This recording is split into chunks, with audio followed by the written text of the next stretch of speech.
Est-ce qu'on s'était déjà vu avant? Oui. Oui. Oui. D'accord. Bon. Dans un autre bureau, D'accord. en tant que chargé d'insertion. Ok. Et là, je reçois en tant que psychologue. En tant que psychologue? Ah Ah d'accord. oui, Ah oui, c'est pour remplacer un Herbin, c'est ça? Voilà, qui est parti. tout à fait. D'accord, ok, tout à fait. tout à fait. Ah oui, Donc oui, c'est tout à pas fait. bon. Et C'est la même personne, hein, oui, mais j'imagine bien. voilà. Et du coup, par contre, vous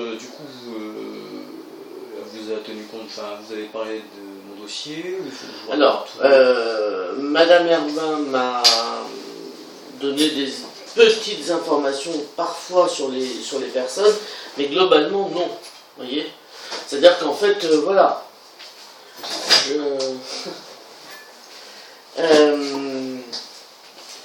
D'accord. En fait, non, parce que bon, voilà, elle a son approche des choses, et moi j'ai la mienne, et non, bah, on considère que c'est quand même un autre travail. Ça si marche, vous voulez. écoutez, il n'y a pas de souci, hein, au contraire, moi je vais vous résumer ma vie, je comprends quelque chose de plus intéressant. Hop, Ah, une il petite faut s'occuper. signature. D'accord, bah, c'est bien, je signe déjà d'avance. Donc en fait, moi je suis venu sur Paris, en fait, c'était... moi de toute façon je vais tout vous raconter, c'est encore plus simple. Hein. Moi je suis originaire de Montpellier en fait. Et à Montpellier en fait j'ai fait une prépa HEC pour intégrer une école de commerce.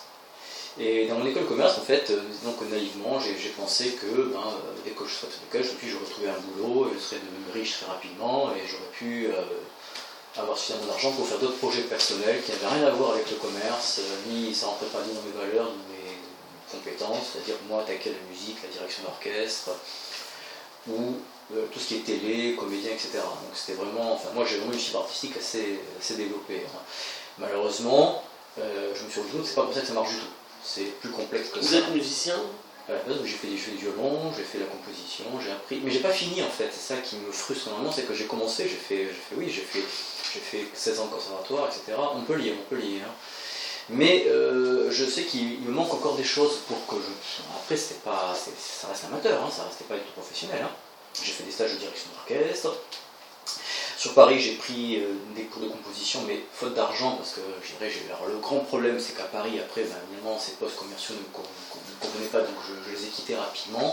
Je suis jamais resté très longtemps dans un boulot, hein, c'est ça ma grande faille de mon CV. Et ce que je ne me suis pas rendu compte, aujourd'hui que j'ai 43 ans, je me rends compte, c'est que le fait que je ne sois pas resté longtemps dans un boulot, en fait, j'ai créé beaucoup de climat d'insécurité personnelle. D'où les RSA répétitions, les machins, etc. Enfin, là je vous résume, mais en fait c'est parce que il m'a fallu un moment pour arriver à cette maturité. Hein. Je ne vous aurais pas raconté ça il y a 2 ans. Hein.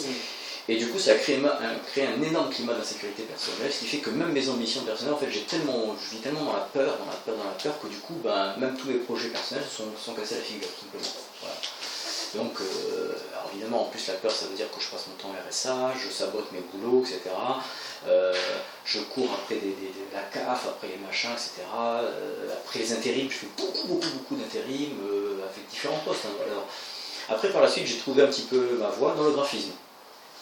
Donc, je me suis payé une formation qui a duré 5 mois, en fait, au CNSFA, c'est pas vous ici. Oh, c'est pas Italie, c'est juste à côté. Et c'était en formation adulte, donc la formation s'est très bien passée. Hein. On était une dizaine dans la classe. Effectivement, j'avais un don pour ça, hein, tout à fait. Et une fois que l'école se terminait, évidemment, j'ai été diplômé, major de promo, enfin, vous savez, tout le reste. Hein. J'ai commencé à chercher du travail, mais je me suis rendu compte que 5 mois, ça ne marche pas du tout. Du tout. 1 mois de stage, j'ai fait 1 mois de stage dans une agence. Et bon, je me suis éclaté dans l'agence, c'était vraiment très bien. C'était une agence qui faisait des fiches de film. Et comme il m'a dit le type, en un mois, on ne vous embauche pas. En 1 mois, c'est pas suffisant pour vous embaucher, parce que ça veut dire qu'on va investir de l'argent, et puis on veut la productivité, la rentabilité. Et surtout, il y a un truc qui me dérangeait dans le graphisme, et qui m'a dérangé plus tard, c'est qu'on est très seul.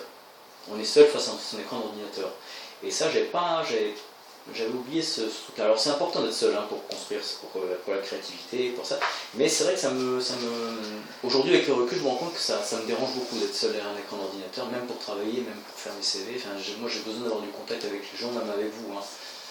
Et ça me dérange beaucoup, ça m'a vraiment perturbé. Mais ça m'a perturbé, même si j'étais prêt à faire voilà, donc j'ai fait des pieds et des mains pour être embauché dans cette agence. Malheureusement, il ne recrutait pas.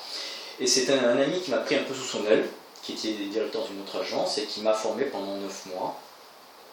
Alors, il faut voir comment il m'a formé. D'abord, je me suis rendu compte par la suite que c'était pas du tout un directeur artistique, hein, c'était ce qu'on appelle un exécutant, c'est-à-dire que c'est un maquettiste sup. C'est juste que comme il y avait que lui dans la société, il avait un salaire de DA. Mais il n'était pas... C'était du bricolage, du bidouillage.